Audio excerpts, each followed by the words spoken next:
ಕೊಡಗು ಮತ್ತು ಚಿಕ್ಕಮಗಳೂರಿನಂತಹ ತಂಪಾದ ಹವಾಗುಣದಲ್ಲಿ ಬೆಳೆಯುವ ಸಿಲ್ವರ್ ವುಡ್ ಮರಗಳನ್ನು ಬೆಳೆಸಲು ದಕ್ಷಿಣ ಕನ್ನಡ ಜಿಲ್ಲೆಯಲ್ಲಿ ಪ್ರಯತ್ನಿಸಲಾಗಿದೆ. ಫ್ಲೈವುಡ್ ಮತ್ತು ಇತರ ಪೀಠೋಪಕರಣಗಳ ತಯಾರಿಕೆಗಾಗಿ ಬಳಸುವ ಈ ಮರಗಳನ್ನು ದೊಡ್ಡ ಮಟ್ಟದಲ್ಲಿ ಬೆಳೆಸಲು ಪುತ್ತೂರಿನ ಕೃಷಿಕರೊಬ್ಬರು ಮುಂದಾಗಿದ್ದು, ಕೃಷಿಯಲ್ಲಿ ಪರ್ಯಾಯ ಬೆಳೆಯ ಶೋಧನೆಯಲ್ಲಿದ್ದವರಿಗೆ ಈ ಸಿಲ್ವರ್ ವುಡ್ ಸಹಕಾರಿಯಾಗುತ್ತಾ ಅನ್ನೋ ಆಶಾಭಾವವು ಈ ಪ್ರಯತ್ನದಿಂದ ಮೂಡಿದೆ. ಅತಿ ಎತ್ತರಕ್ಕೆ ಉದ್ದವಾಗಿ ಬೆಳೆಯುವ ಸಿಲ್ವರ್ ವುಡ್ ಮರಗಳು ದಕ್ಷಿಣ ಕನ್ನಡ ಜಿಲ್ಲೆಗೆ ಬಲು ಅಪರೂಪ. ಆದರೆ ಚಿಕ್ಕಮಗಳೂರು, ಕೊಡಗು ಭಾಗದಲ್ಲಿ ಎಲ್ಲಾ ಕೃಷಿ ತೋಟಗಳಲ್ಲಿ ಈ ಮರ ಚಿರಪರಿಚಿತ.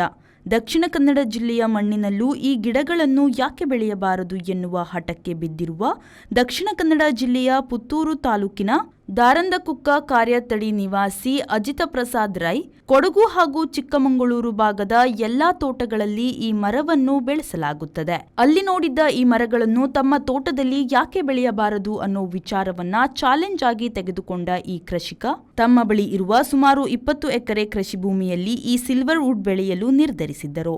ಉಷ್ಣಾಂಶ ಹೆಚ್ಚಾಗಿರುವ ದಕ್ಷಿಣ ಕನ್ನಡ ಜಿಲ್ಲೆಯ ವಾತಾವರಣದಲ್ಲಿ ಈ ಮರಗಳು ಉಳಿಯುತ್ತದೋ ಎನ್ನುವ ಪ್ರಶ್ನೆಗಳ ಮಧ್ಯೆ ಸುಮಾರು 3,000ದಷ್ಟು ಸಿಲ್ವರ್ ವುಡ್ ಸಸಿಗಳನ್ನು ನಾಟಿ ಮಾಡಿದ್ದಾರೆ. ಗಿಡಗಳಿಗೆ ಸಾಕಷ್ಟು ಪ್ರಮಾಣದಲ್ಲಿ ನೀರು ಮತ್ತು ಪೋಷಕಾಂಶಗಳನ್ನು ನೀಡಿದ್ದಲ್ಲಿ ಉತ್ತಮ ಗುಣಮಟ್ಟದ ಮರಗಳನ್ನು ನಿರೀಕ್ಷಿಸಬಹುದು ಎನ್ನುವ ಹಿನ್ನೆಲೆಯಲ್ಲಿ ನೀರು ಮತ್ತು ಗೊಬ್ಬರದ ವ್ಯವಸ್ಥೆಯನ್ನು ಗಿಡಗಳಿಗೆ ಮಾಡಿದ್ದಾರೆ. ಗಿಡಗಳನ್ನು ನಾಟಿ ಮಾಡಿ 2 ವರ್ಷಗಳಾಗುತ್ತಿದ್ದಂತೆ ಉತ್ತಮ ರೀತಿಯಲ್ಲಿ ಬೆಳೆದು ನಿಂತಿವೆ.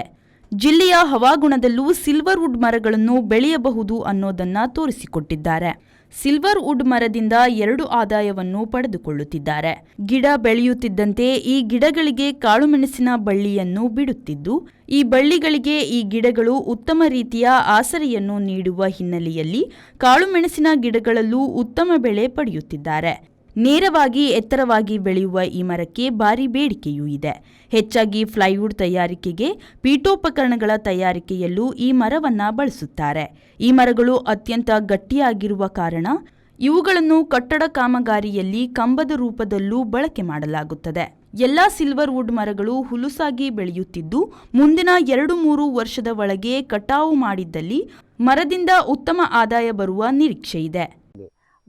ಚಿಕ್ಕಮಗಳೂರು, ಮಡಿಕೇರಿ ಸ್ವಲ್ಪ ಕೂಲ್ ವೆದರ್ನಲ್ಲಿ ಅದು ಉತ್ತಮ ರೀತಿಯಾಗಿ ಬರ್ತದೆ. ನನಗೆ ಅದು ಆವಾಗ ನನಗೆ ಇದು ನಮಗೆ ಇಲ್ಲಿ ಹಾಕುವ ಅಂತ ಹೇಳಿ ಒಂದು ಮನಸ್ಸಿಗೆ ಬಂತು. ಅಂದರೆ ಹಾಗೆ ನಾನು ಹಾಕುವಾಗ ನನಗೆ ಒಂದು ಅಂದಾಜಾಯಿತು, ಇಲ್ಲಿಗೆ ಇದು ಈ ಬಿಸಿಲಿಗೆ ಇದು ಅಷ್ಟು ಬರಲಿಕ್ಕಿಲ್ಲ ಅಂತ ಹೇಳಿ. ಅದಕ್ಕೆ ಆವಾಗಲೇ ನಾವು ಇದಕ್ಕೆ ನೀರು ಕೊಡಲಿಕ್ಕೆ ಸ್ಟಾರ್ಟ್ ಮಾಡಿದೆವು. ನೀರು ಮತ್ತು ಫರ್ಟಿಲೈಸರ್ ಅದನ್ನು ಕೊಟ್ಟಾಗ ನಮಗೆ ಅದರಿಂದ ತುಂಬ ಪ್ರಯೋಜನ ಆಯಿತು. ಈಗ ನೋಡಿ, ಈಗ ಅದು 3ನೇ ವರ್ಷ ನೋಡಿ, ಈಗಲೇ ಅದು ತೋರ ಬಂದಿದೆ. ಅದನ್ನು ಈಗ ನಾವು ತಿಂಗಳು ನಾವು ಅದಕ್ಕೆ ಈಗ ಸಹ ಫರ್ಟಿಲೈಸರ್ ಕೊಡ್ತೇವೆ. ಅದು ಸಹ ಯಾಕೆ ಅಂತ ಹೇಳಿದರೆ, ನಮ್ಮ ಫ್ರೆಂಡ್ಸ್ಗಳೆಲ್ಲ ಕಲಿಯುವ ಒಂದು ಹುಚ್ಚಿನ ಕಾರಣ ನಮ್ಮ ಫ್ರೆಂಡ್ಸ್ಗಳು ಬೇರೆ ಬೇರೆ ಕಡೆಯಲ್ಲಿ ಇದ್ದಾರೆ. ನಾನು ಒಬ್ಬರ ಹತ್ರ ಕೇಳಿದ್ದೆ, ನಿಮ್ಮಲ್ಲಿ ಇಷ್ಟು ತೋರ ಬರ್ತದೆ, ನಮ್ಮಲ್ಲಿ ಯಾಕೆ ಬರೋದಿಲ್ಲ ಅಂತ. ಆಗ ಅವರು ಹೇಳಿದರು, ಅದಕ್ಕೆ ಫರ್ಟಿಲೈಸರ್ ನೆನೆಸಿದಿಂದ ಕಂಡಬಟ್ಟೆ ಅದು ಬೇಡ್ತದೆ. ಯಾಕೆ ಅಂತ ಹೇಳಿದರೆ, ಅಲ್ಲಿ ನಾವು ಶುಂಠಿ ಮಾಡುವಾಗ ಶುಂಠಿಯ ಮಧ್ಯದಲ್ಲಿ ನಾವು ಸಿಲ್ವರನ್ನು ಹಾಕ್ತೇವೆ. ಆಗ ಶುಂಠಿಗೆ ನಾವು ಬೇಕಾದಷ್ಟು ನಾವು ಫರ್ಟಿಲೈಸರ್ ಕೊಡ್ತೇವೆ. ಆದ ಕಾರಣ ಅದು ಅದು ಆವಾಗ ನನಗೆ ಗೊತ್ತಿತ್ತು. ಇಲ್ಲಿ ಸಹ ನಾವು ಅದು ತಿಂಗಳು ಯಾಕೆ ಕೊಡಲಿಕ್ಕೆ ಉಂಟು ಅಂತೇಳಿ. ಹಾಗೆ ಅದು ನೋಡಿ ರೀತಿಯಲ್ಲಿ ಬಂದಿದೆ. ಗಿಡ ಉಂಟು 1,000. ಅದರ ಮಧ್ಯದಲ್ಲಿ ಕಾಫಿ ಹಾಕ್ತೇವೆ. ಆಗ ಅದರಲ್ಲಿ ಸಹ ನಮಗೆ 2 ಬೆಳೆ ತೆಗೆಯುವಂತ ಆಗ್ತದೆ. ಅದು ನಿಜವಾಗಿ ನಾನು ಅದರಲ್ಲಿ ಸಹ 3 ಬೆಳೆ ತೆಗಿಬೇಕಿತ್ತು. ಆ ಬೇಡಿಕೆ ತುಂಬ ಬೇಡಿಕೆ ಉಂಟು. ಅದರ ರೇಟು ನನಗೆ ಗೊತ್ತಿಲ್ಲ, ಆದರೆ ಅದು ಫ್ಲೈವುಡ್ಗೆ ಮತ್ತೆ ಇದಕ್ಕೆ ಹೋಗ್ತದೆ. ಅನೀಶ್, ವಿ4 ನ್ಯೂಸ್, ಪುತ್ತೂರು.